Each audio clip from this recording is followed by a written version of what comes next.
தமிழகத்தில் பள்ளிகள் திறப்பு குறித்த உண்மையான தகவலை தமிழ்நாடு தகவல் சரிபார்ப்பகம் அதிகாரப்பூர்வமாக தெரிவித்துள்ளது. தமிழகத்தில் 1ஆம் வகுப்பு முதல் 12ஆம் வகுப்பு வரை வரும் ஜூன் 2ஆம் தேதி பள்ளிகள் திறக்கப்படும் என முதலில் அறிவிக்கப்பட்டது.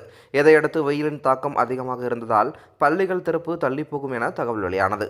இதுகுறித்து அதிகாரப்பூர்வமாக தெரிவித்த பள்ளிக்கல்வித்துறை அமைச்சர் அன்பில் மகேஷ் இதுகுறித்து முதலமைச்சரிடம் பேசி அறிவிக்கப்படும் என தெரிவித்தார்.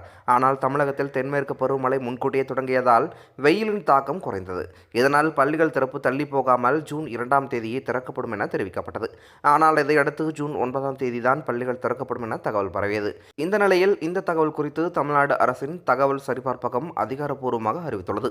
அதன்படி தமிழ்நாட்டில் பள்ளிகள் ஜூன் 9ஆம் தேதி திறப்பதாக பரப்பப்படுவது வதந்தி என்று தெரிவித்துள்ளது.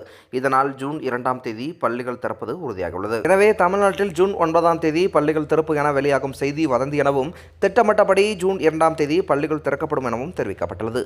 ஜூன் 2இல் பள்ளிகள் திறக்கப்படும் என ஏற்கனவே அறிவிக்கப்பட்ட நிலையில் தமிழ்நாடு அரசின் தகவல் சரிபார்ப்பகம் விளக்கம் அளித்துள்ளது.